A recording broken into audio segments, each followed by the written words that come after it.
are rocketing. They're about 80 now, so should he stay or should he go?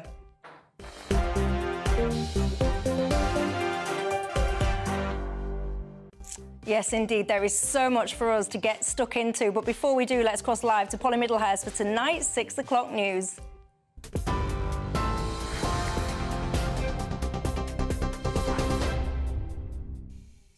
Michelle, thank you, and good evening to you. Well, the top story from the GB newsroom tonight is that the London Mayor, Sadiq Khan, has now accused Lee Anderson of pouring petrol on the flames of Islamophobia. He was speaking after the Prime Minister described the former Tory Deputy Chairman's remarks as unacceptable, but refused to say that they were Islamophobic.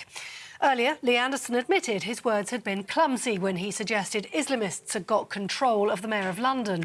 He said he intended to highlight what he believes is Mr Khan's failure to tackle pro-Palestine protests in the capital. Sadiq Khan, though, says Rishi Sunak needs to clearly condemn the remarks. It's been more than 2 days now since the senior Conservative made comments that were clearly racist, anti-Muslim and Islamophobic, and still no firm condemnation from the leader of the Conservative Party, the Prime Minister. The problem is you have a senior Conservative saying things that are clearly racist, anti-Muslim and Islamophobic. That's leading to an environment where anti-Muslim crime is spiralling, and what they're doing is pouring petrol on the flames of Islamophobia. Sadiq Khan. Well, Rishi Sunak says he's taken the appropriate action. Most important thing is that the words were wrong. They were ill-judged, they were unacceptable, and that's what I believe, and that's why the whip has been suspended. And I think everyone can see that tensions are already running high, and what I want to do, I think what the country wants to see, is the heat taken out of this debate, and I think that's the right thing to do. Well, also in the news today, the leader of the SNP in Westminster, Stephen Flynn, says the Speaker has broken his word after he refused a Scottish National Party application for an emergency debate on Gaza. That's after the Commons was thrown into turmoil last week when Sir Lindsay Hoyle allowed a Labour amendment to an SNP motion on the same subject. Mr Flynn described today's decision as outrageous. The number of MPs demanding a no-confidence vote in the Speaker has now reached 80. The NHS is under severe pressure as junior doctors continue to strike across England. It's the 10th time doctors have stopped work since March as a bit of row with the government over pay continues. Dr Robert Lawrenson from the British Medical Association says the government's happy for strikes to proceed. Rishi Sunak denied trying to run down the NHS, insisting instead his government had delivered record health care funding for the service. A member of the US military who apparently set himself on fire outside the Israeli embassy in Washington at the weekend has now died. It's understood he was wearing military fatigues and shouting "Free Palestine" as he streamed the apparent protest online. More information is expected to be announced later after the military has notified the man's family. A transgender person who's also a cat killer has been jailed for life and told to serve a minimum term of 24 years for the murder of Jorge Martin Carreño. 26-year-old so-called Scarlett Blake targeted him as part of a fantasy inspired by a Netflix documentary. She hit him on the head as he walked home from a night out in Oxford in July and pushed him into the river where he drowned. His murder came 4 months after Blake live-streamed herself killing a cat. The Prime Minister says new investment in transport for the north of England and the Midlands is levelling up in action. It's after the government outlined plans for the reallocation of funds following the cancellation of HS2's northern leg. It'll be up to local councils to allocate the funds, but the Mayor of Greater Manchester, Andy Burnham, says the money was already promised a decade ago. Now, farmers have been outside EU offices in Brussels today, throwing eggs and spraying manure, as well as blocking streets with their tractors, all in a protest against cheap supermarket prices.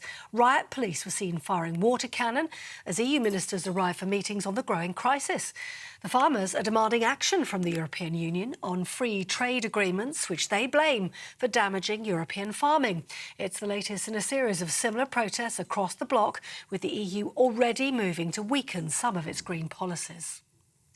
That's the news. For the latest stories, do sign up to GB News Alerts. Scan the QR code on your screen right now or go to gbnews.com/alerts.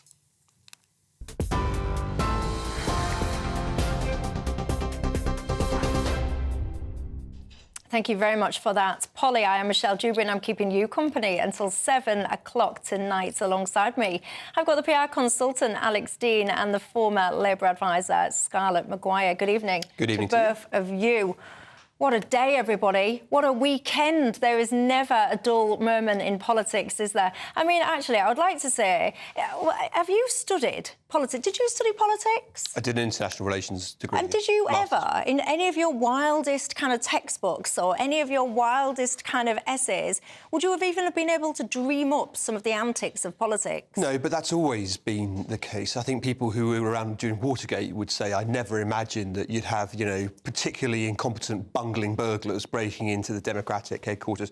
Nor would I say, if I told you a 4-part documentary about the post office was going to mean Sir Ed Davies' career was in jeopardy. I mean, you can't make these things up then or now. I know, you cannot make them up. It's better than the worst fiction at the moment, isn't it? Anyway, you tell me your thoughts on it all. I've got a packed show for you tonight. Of course, one of the main topics in town is British politics and the absolute state of it. So that's where we're going to be going tonight. There's so much I want to talk to you about. Lee Anderson, what he's had to say, Sadiq Khan's response, Rishi Sunak's response. I want to talk about MPs, security, whether or not we need to up the ante there. I want to talk about the protests. There is so much I want to cover with you guys tonight. You're a very important part of this conversation. And you know the drill, don't you? How to reach me by now. gbviews@gbnews.com is how you email me, or you can tweet or X me at GBNews. Now, if you've been chilling out over the weekend, if you've not been paying any attention to the news, you don't know what on earth I'm talking about, shall I bring you up to speed? The whole Lee Anderson argument, it's all following comments that he actually made here on this station. He's been suspended now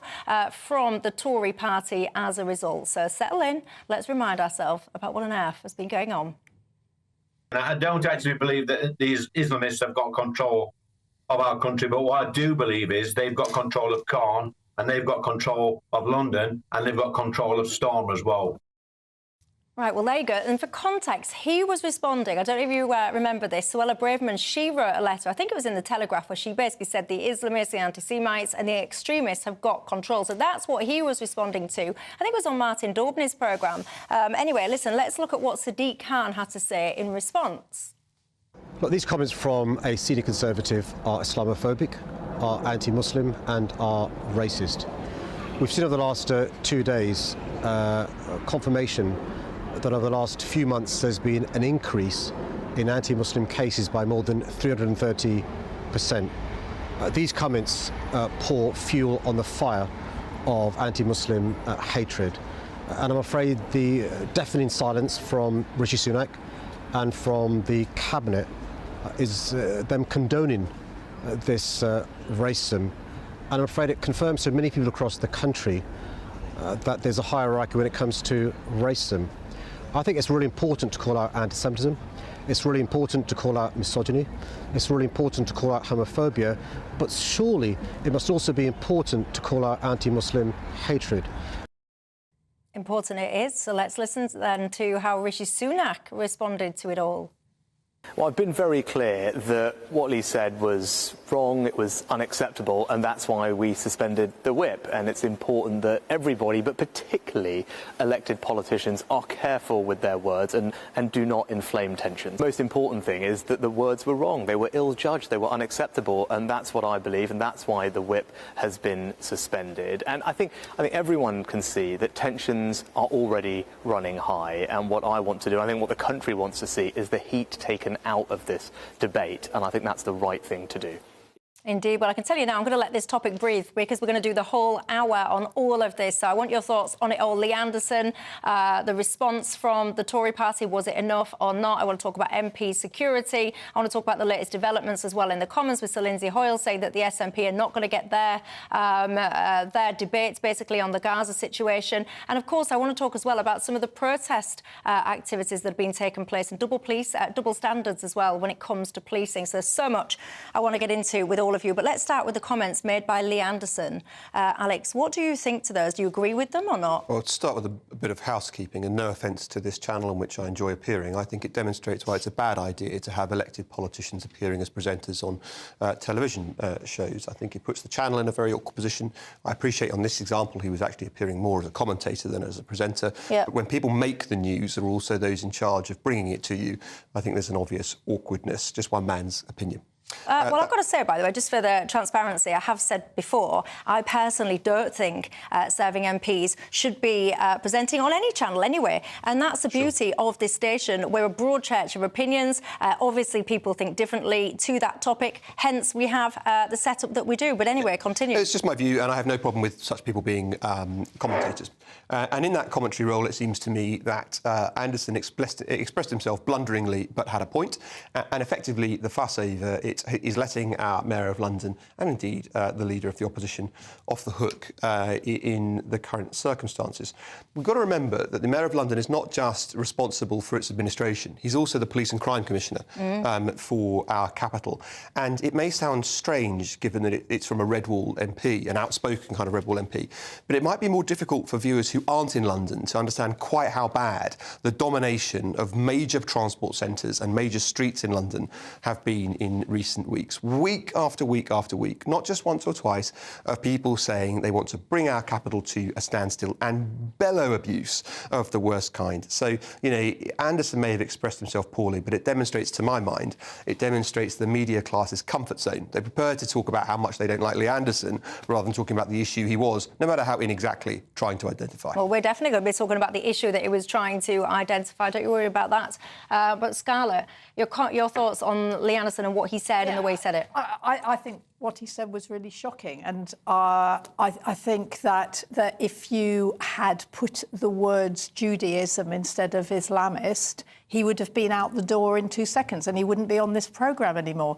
And I remember, I mean, not so long ago, David Baddiel wrote a book called Jews Don't Count, which basically said, you know, that on anti-racism, Jews didn't matter. And I have felt for some time that it's the same for Muslims. And I'm really worried, actually, about the anti-Muslim feeling that there is. And I think that we have to be very, very careful about it. And I just think that you know, what Sadiq, whether you agree with him or not, what he does is he acts as Mayor of London. He does not act as a Muslim, and it's very important. And when he said that, he talked about anti-Semitism. I mean, you talk to the Board of Deputies, the Jewish Board of Deputies, about the work they do with Sadiq, and it's a lot, right? And he works with Christians. He's always, long before he was mayor, long before he was an MP, he's always done interfaith stuff. And I think it's very, very important. And when Saida Warsi, who is a Conservative peer, Sort of. Well, she is. She was put in there by David Cameron. Yeah. And she's a Muslim peer, and she called it out for what it is. And I think that we have to be very, very careful. And remember, I'm Labour. I've been through Corbyn, right? And I've watched what happened when Corbyn didn't actually take a firm stance on anti-Semitism in the Labour Party, and he allowed things to happen that were appalling, right? I respect a lot of that. I certainly respect the point about your experience in Corbyn. I also acknowledge the point that you make about the need for care. But there is a distinction that Anderson made in his remarks, whichever people disliked about them, between Islam in general and an Islamist tendency of extremism in particular. And we do have a problem within Islam in this country. And if we can't acknowledge it and talk about it in the same way that we're willing to talk about right-wing extremism, if we're not willing to identify it and talk about it, then we are betraying the public. And it's a knowing betrayal of the British public, given the amounts of threats that are apparently being offered to our members of Parliament, which the left are predominantly identifying. But actually, what he said was that Sadiq was basically him and his pals who were Islamists, and that's what.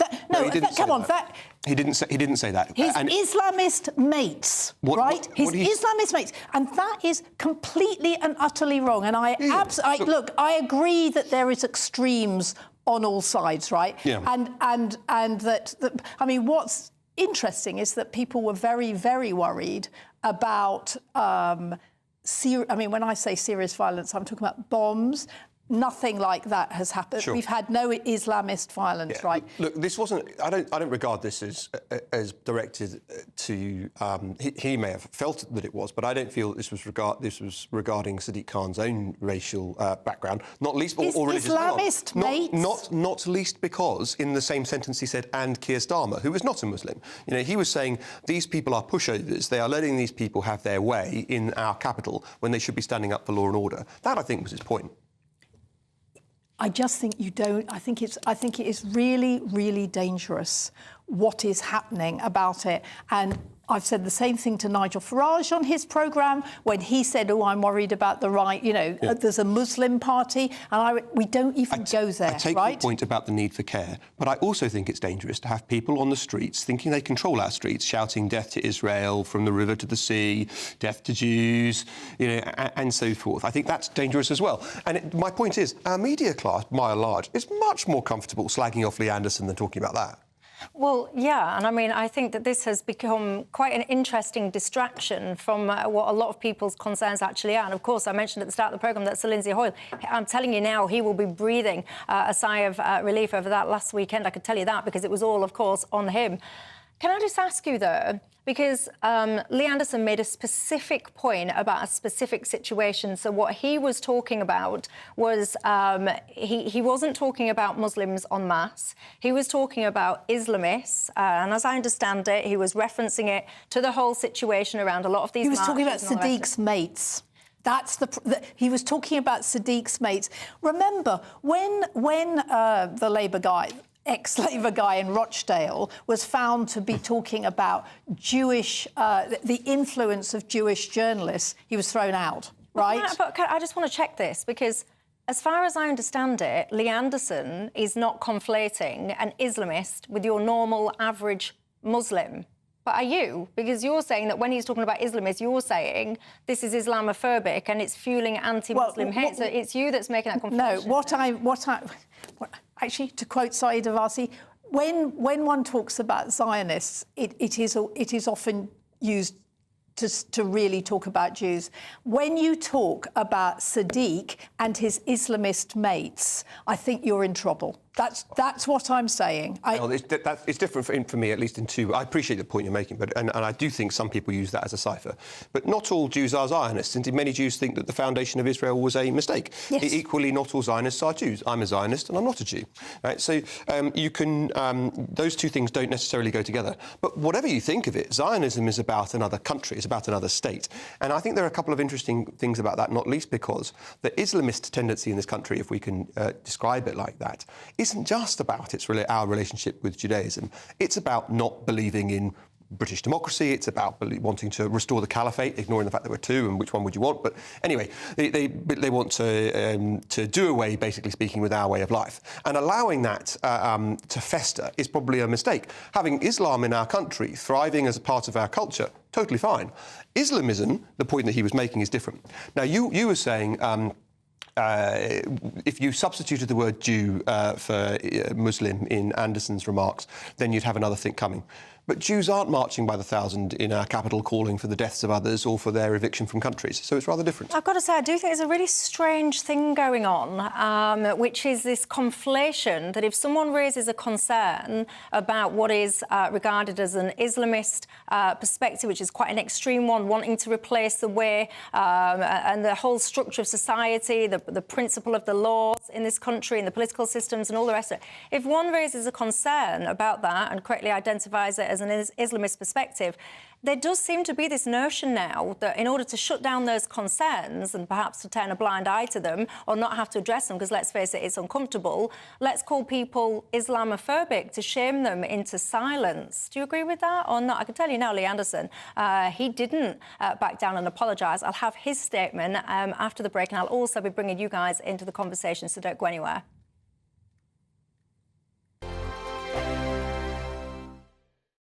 Join us every night on GB News at 11 p.m. for Headliners, which is 3 top comedians going through the next day's news stories, which is exactly what you need, because when the establishment has gone crazy, you need some craziness to make sense of it. Headliners. You don't have to bother reading the newspaper. We've got it covered for you. every night at 11 p.m. and repeated every morning at 5 a.m. We won't send you to sleep like some of the other paper review shows out there. So join us 11 p.m. every night on GB News. The People's Channel, Britain's news channel. The Camilla Tominey Show, Sunday mornings from 9:30. I appreciate the story isn't in today's papers, but it has been running all week, and it's this row over the use of nitrogen hypoxia to kill this man who was on death row in Alabama. And it's been linked back to you, and I wanted to ask you about it because this is intriguing, because you did a television show back in 2015 where you, I believe, tested this method of execution. Just tell me briefly about it, Michael. What happened? I didn't test this method of execution, and it was a bit longer ago than that. But what I did do was test hypoxia. So I tested various ways in which people are killed in the United States, and asked the question as to whether there was a more humane way of doing it.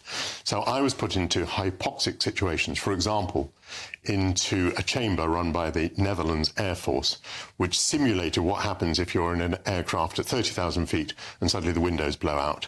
And what happened to me was that I was almost instantly rendered incapable. As an experiment, I was trying to play with children's toys, putting triangle shapes into triangle spaces, and I was quickly unable to do that.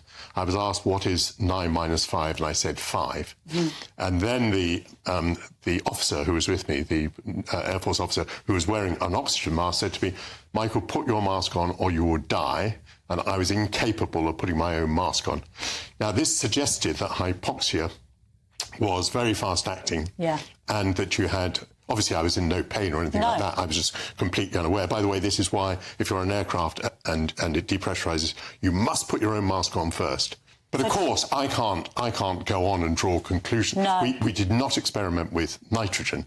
But what I can say is it was evident to me that hypoxia renders you incapable almost instantaneously. I think the most exciting bit for me is talking to people. People who I think are ignored often by the major news channels. We're going to give news they want to hear. There's a voice there that needs to be heard. I think there's a chance here for a diversity of opinion to be expressed, which you don't find elsewhere. It's really exciting. We don't hold back. We're free to say how decisions that are taken here affect us all around the country. Only on GB News, the People's Channel, Britain's news channel.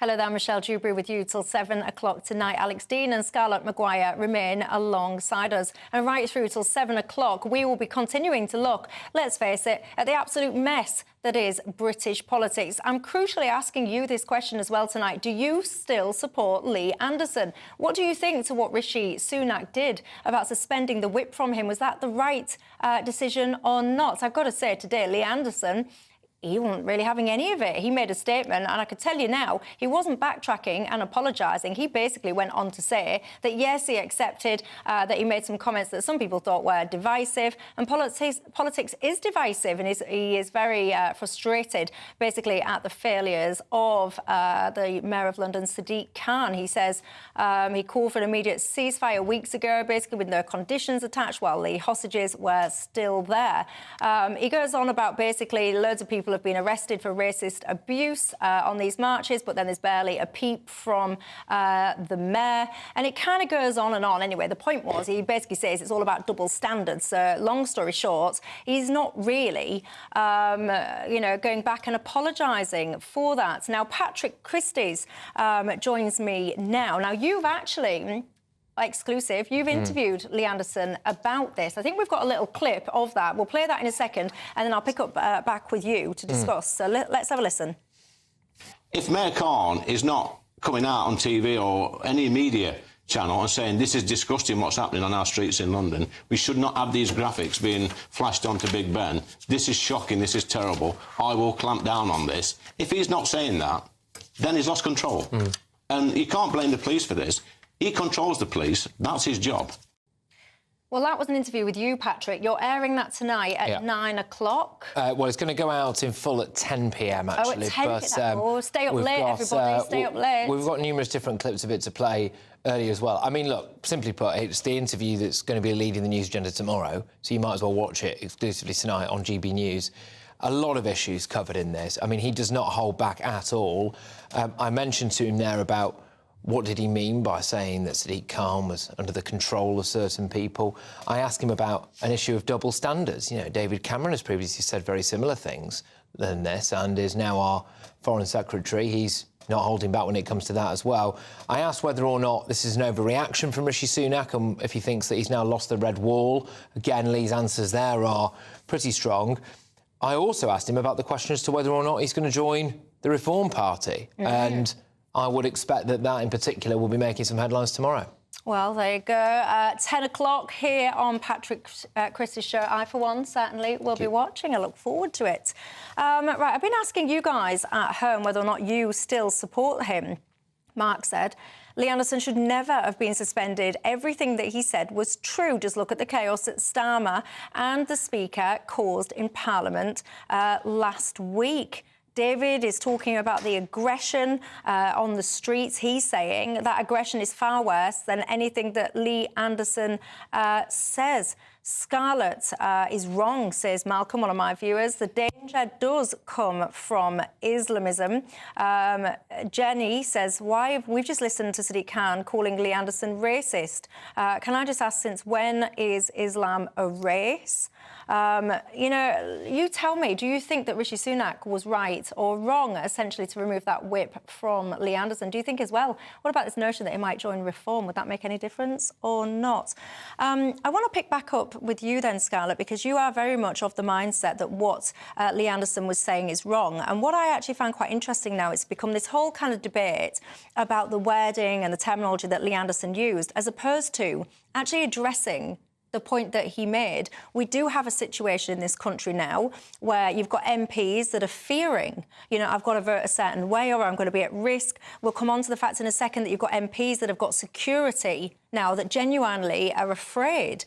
You've got democracy being altered. You've got what many regard as hate speech being beamed onto the Elizabeth Tower and Big Ben, and a double standard in policing. Are you concerned about those things?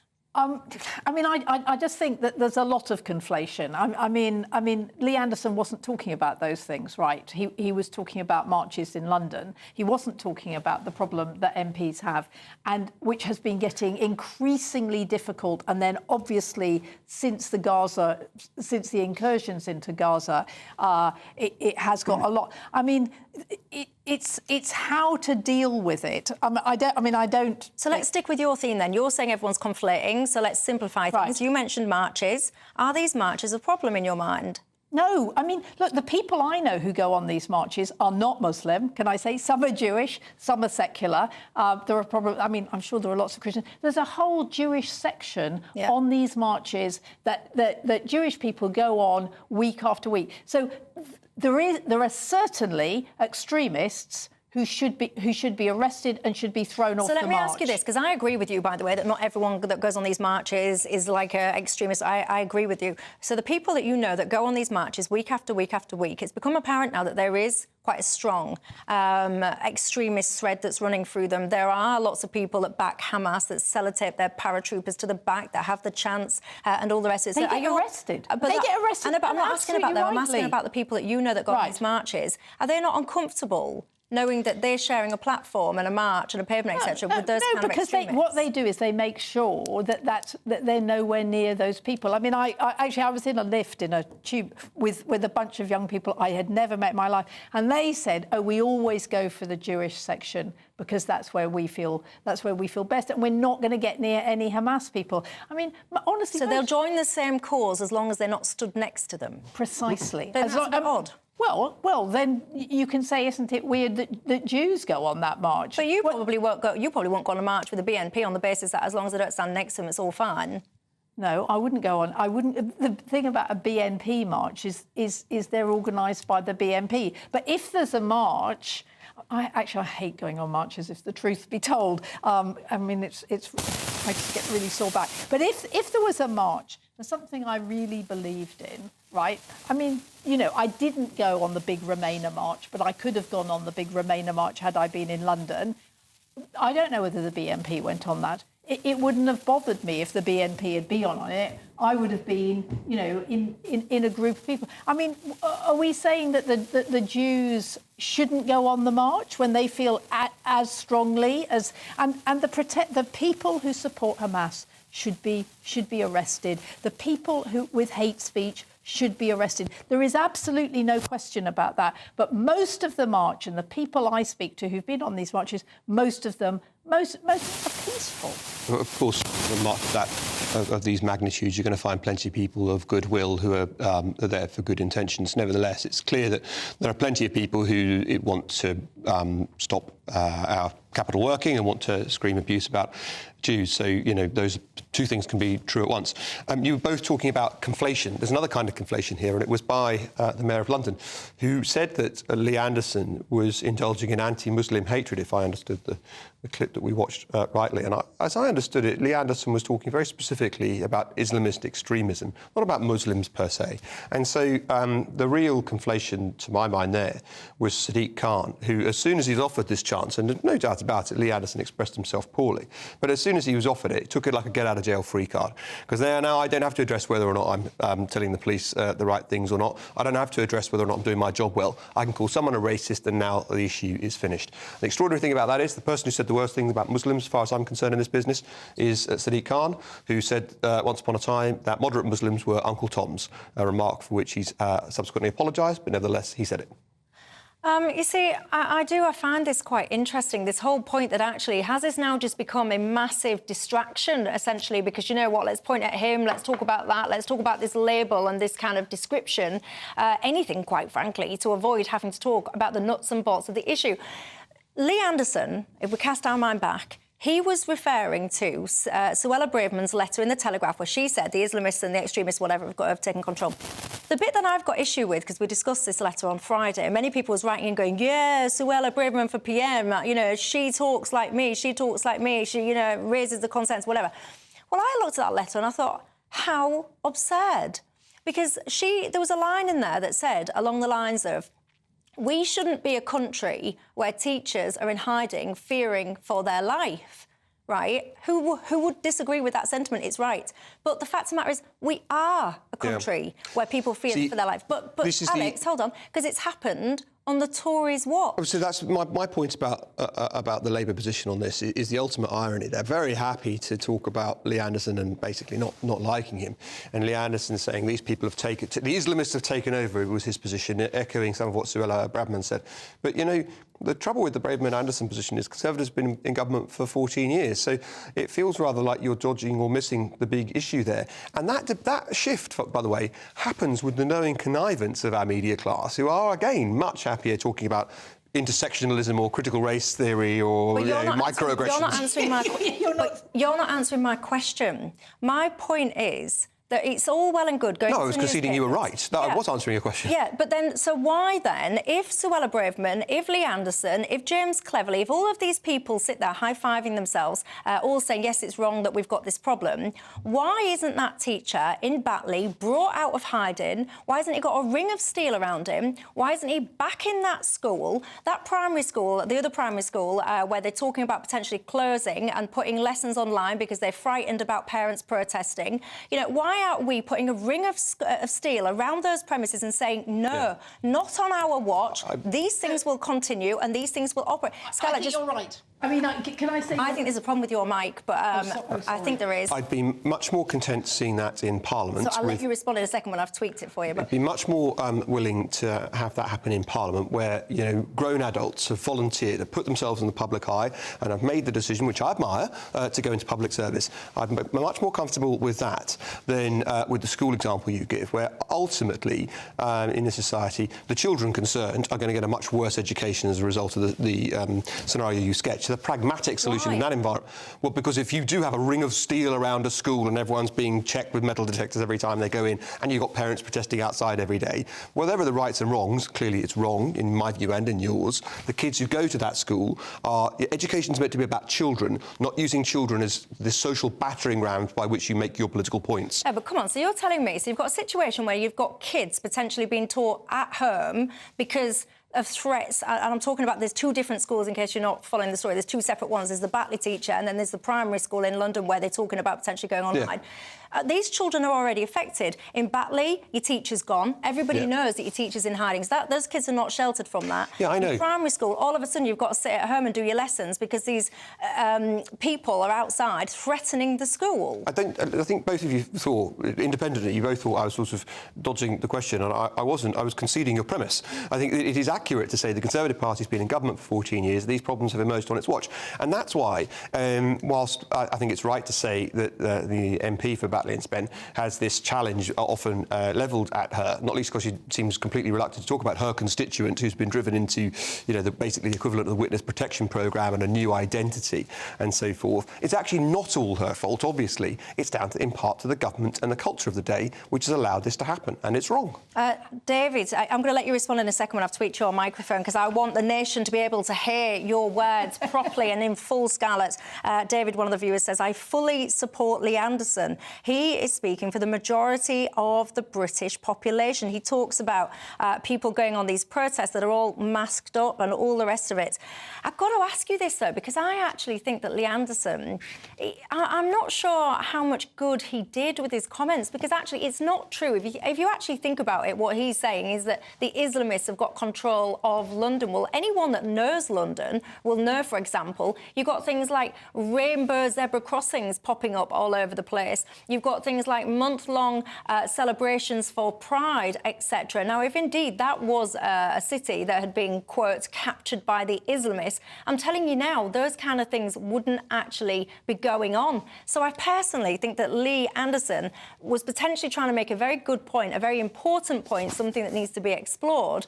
But on this one, for me personally, I think he just got the tone wrong and his facts wrong. Open to being disagreed with by all of you guys at home. You're not backwards in coming forwards. You'll definitely tell me your thoughts on that. GBviews at gbnews.com. The conversation continues in 2. I'll see you then. Wake up to the headlines with Headliners every morning at 5 a.m. We treat you to the day's biggest stories before anyone else, 7 days a week. You can catch up on everything you need to know before you've even had your kippers. Headliners every morning at 5 a.m, only on GB News, the People's Channel, Britain's news channel. Good afternoon, Britain. Good afternoon, Britain. Join us, Tom and Emily, To find out what's happening in the heart of Westminster. and why it matters to you. Weekdays from midday, we bring you the most compelling stories from across the United Kingdom. And from your doorstep to our inbox. That's right, we want to hear from you. GB News, Britain's news channel. Martin Daubney, weekdays from 3 p.m. You have a president in President Biden who's not enforcing the law that was passed by Congress.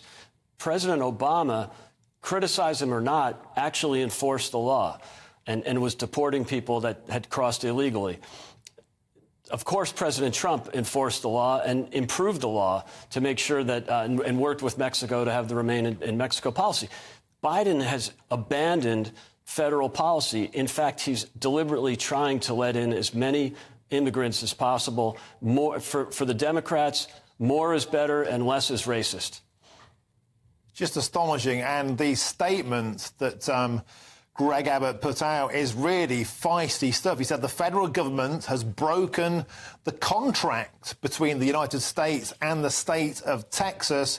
And the eye numbers, Greg, are simply eye-watering. 6 million illegal immigrants have crossed our southern border in just 3 years, Governor Abbott says. That's more than the population of 33 states in the United States. Astonishing numbers. And Martin, that's just Texas. If you add Arizona and other border states, you know, it's pushing 10 million. By the end of Biden's term, it'll be 11 million. A study by Yale University a few weeks ago, 3 very liberal professors that did the study estimate there's 22 million illegal aliens. So this is a crisis that was created by Biden. It's what he wants. They want unfettered access to the border. They're letting them in. It's a real hardship on the working people of Texas and other border states. And now it's a real hardship on cities that the federal government, as well as the governors of Texas and other states, are sending some of the migrants to those so-called sanctuary cities. every Sunday from 11. Join Michael Portillo. There will be topical discussion, looking at the week before and the week to come. So kick back and relax at 11 a.m. on Sundays on GB News with me, Michael Portillo. GB News, the People's Channel, Britain's news channel. On Patrick Christie's tonight, 9 till 11 p.m, it's the row threatening to tear the Tories apart following these comments by Lee Anderson. These Islamists have got control of our country, but what I do believe is they've got control of Khan. Sacked by his party, criticised by many. What Lee said was wrong, it was unacceptable. These comments from a senior Conservative are Islamophobic, are anti-Muslim and are racist. Now, Lee Anderson speaks out. I think the party could have given me a little bit more backing. Who has got control of Parliament Square?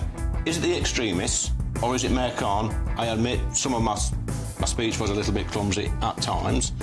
Tonight, Lee Anderson speaks exclusively to GB News on Patrick Christie's Tonight from 9 p.m. Be there.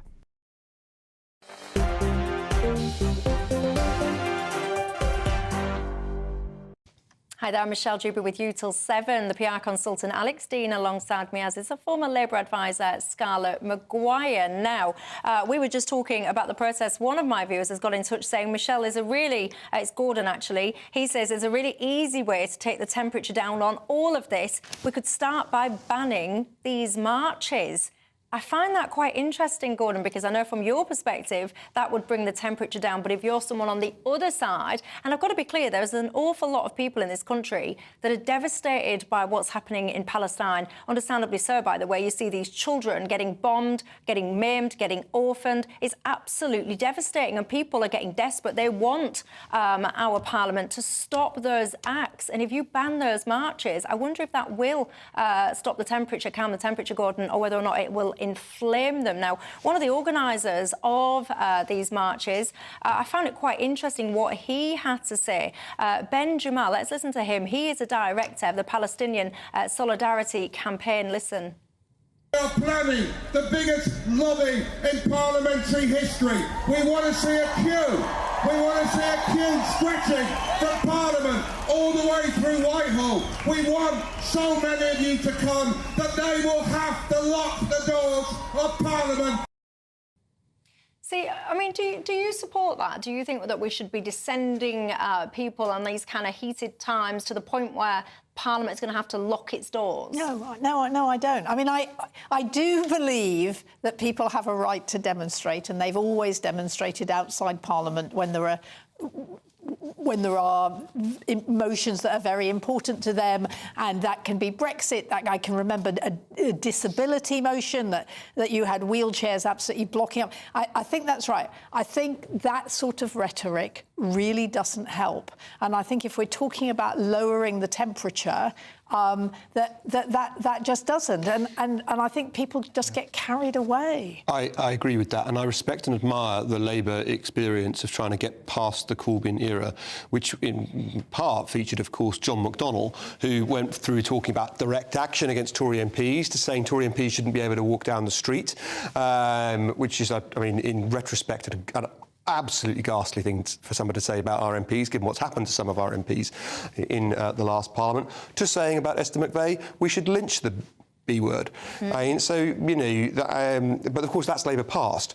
I do wonder too about people like the Deputy Leader of the Labour Party, Angela Rayner, who calls Tory MPs scum. You know, perhaps you feel more comfortable going and abusing people outside their house, or shouting and screaming at them outside their workplace if you think they are scum, and you'd be encouraged to call them and think of them as scum.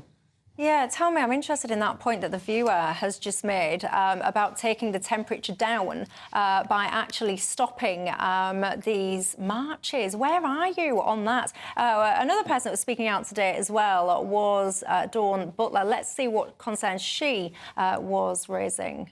Speaker, I've had to seek extra police support this weekend due to the far-right abuse that I have suffered, inspired and unleashed in part by the conspiracy theory, the racist, Islamophobic, anti-Muslim hate peddled by members for Ashfield, Fareham and South West Norfolk.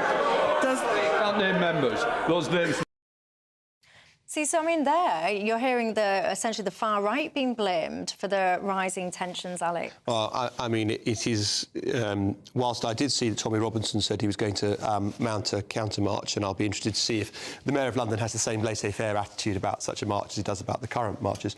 I do think that it's obvious that this is not to do with the far right on the streets in the UK at the moment. It has been in the past, and it may well be again in the future. But at the moment, the issue in our capital is driven by those not just who are concerned about what's happening in Gaza and the fate of Palestinians, but those who want to call for the death of Jews and, and go up and ask people in the street, are you Jewish, and so forth. That's where the concern is. And to say anything otherwise is not only to pretend to not see the obvious, it's a betrayal of the public, and it's a betrayal of the public you've been elected to serve if you're in that house. A couple of people making the point as well that all of these goings on, whether it's all of the antics that went on last week with people storming out and all the votes and all the rest of it, and all the marches and all the rest of it, people are getting in touch with me and saying, but none of this is going to make a blind bit of difference to the situation in Gaza anyway, Scarlett. Well, that's what I feel really, really strongly about what happened in Parliament last week was actually that there were three political parties,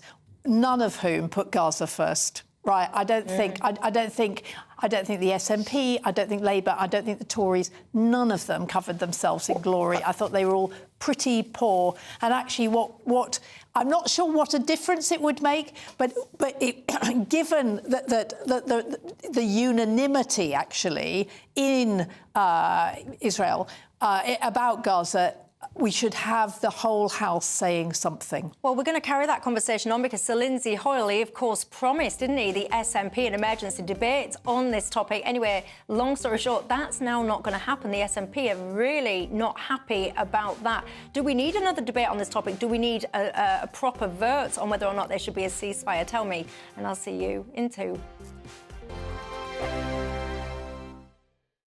Wake up to the headlines with Headliners every morning at 5 a.m. We treat you to the day's biggest stories before anyone else, 7 days a week. You can catch up on everything you need to know before you've even had your kippers. Headliners every morning at 5 a.m. only on GB News, the People's Channel, Britain's news channel. Good afternoon, Britain. Weekdays from midday. Chris, what is the preferred way in which the police go about their business at the moment? There's these two strands of thinking: evidence-based policing versus bobbies on the beat. It's very, very difficult. The problem that police have got, basically, is that they're too thinly spread, and it's too much is expected of them. There's a long list, isn't it? Every month we hear police need to do more about this, police need to do more about that, and police do their best.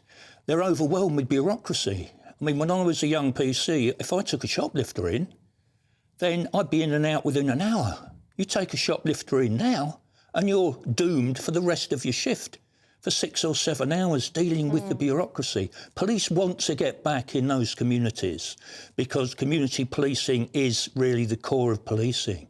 But such are the demands on their time at the moment, and the bureaucracy, and the fact that they are struggling now to retain experienced officers. People are hemorrhaging out of the police, and new recruits coming in haven't got that experience, and there's a good chance they may not stay anyway. So there's all sorts of problems. And for the Home Secretary to glibly say he wants more done, frankly, clearly shows he's got no understanding of the pressure police are under, and of course the constant criticism that they face across the board. Very rarely do you actually hear of police officers getting praised for acts of bravery or acts of compassion. So there's a problem with morale in the police force, and clearly a problem with the Home Secretary, who needs to get out there and talk to officers on the front line who frankly are struggling. And last night, of course, was a graphic example. Every Sunday from 11, join Michael Portillo. There will be topical discussion looking at the week before and the week to come. So kick back and relax at 11 a.m. on Sundays on GB News with me, Michael Portillo. GB News, the People's Channel, Britain's news channel. When the news happens, it happens here. And really important breaking news. Breaking news this morning. On TV, radio and online, the news starts here on Britain's Newsroom. All the biggest stories and the answers that you need from across the UK and beyond. Join Britain's Newsroom from 9:30 on GB News. The People's Channel, Britain's news channel.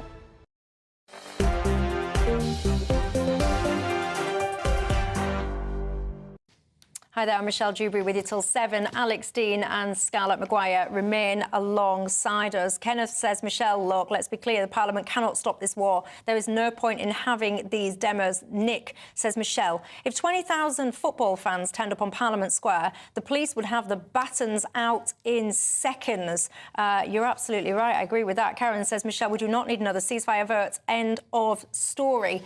Look, so Sir Lindsay Hoyle, he promised the SNP an emergency debate on this topic. That's now not going ahead. Stephen Flynn, he's very angry about that. Yeah. Alex? Before the break, Scarlett said that none of the parties had put Gaza first. And here's something I very rarely say. To be fair to the SNP, I think they might have been desirous of claiming that they tried to. And the answer is we'll never know if they were going to or not because of what Lindsay Hoyle did.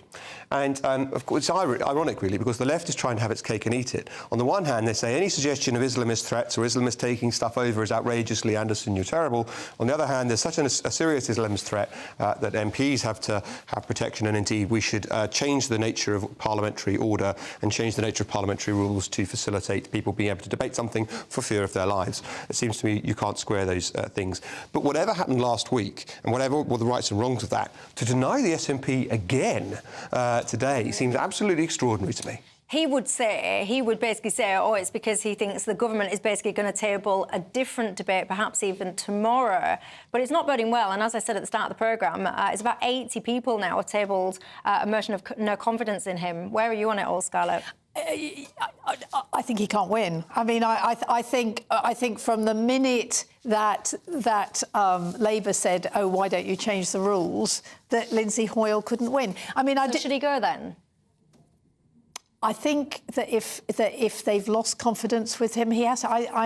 Look, I don't know him, but I think he's a very, very decent guy. You don't need to know him. He's allowed British democracy to be affected either because he was trying to make life easy for Keir Starmer, or because he was allowing extremists to make threats to change democcy.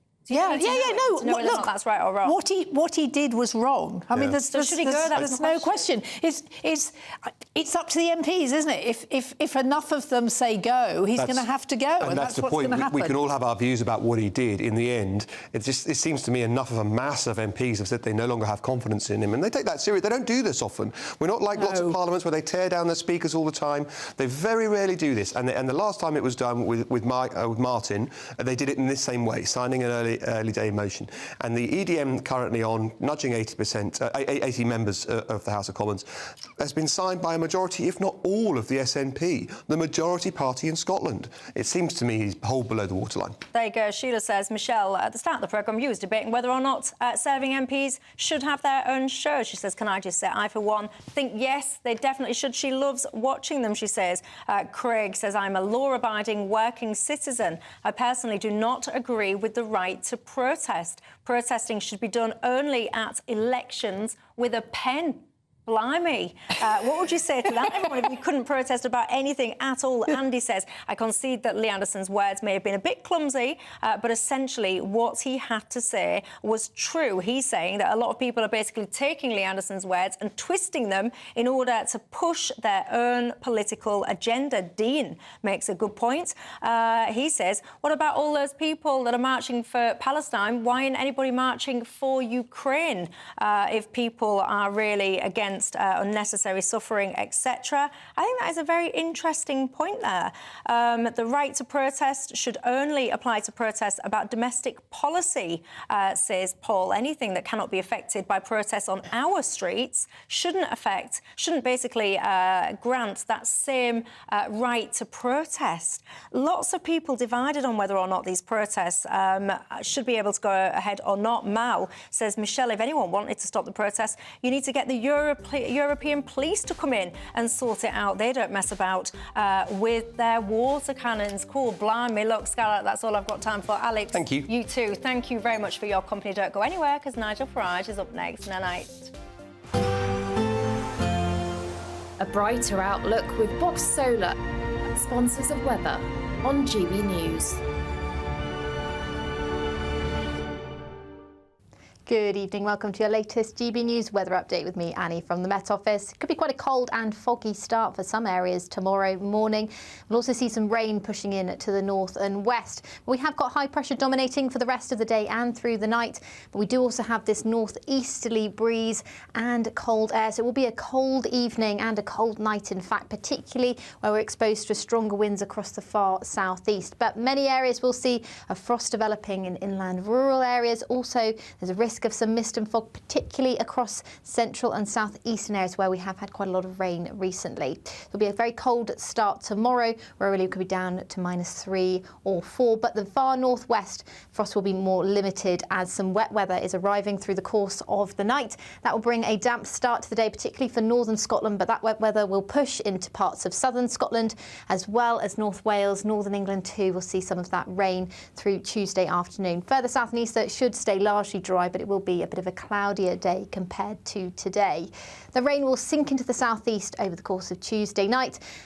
Once it clears, though, we'll see another clear night and clear start to Wednesday, potentially some further mist and fog, but then the next batch of rain arrives from the west this time, so pushing into many western areas of the UK through the morning and then further east later on in the day. But that will pick the temperatures up a little bit, so temperatures will rise through Wednesday and Thursday before they fall again to end the week. Looks like things are heating up. Boxed Boilers, sponsors of weather on GB News. I'm Christopher Hope. And I'm Gloria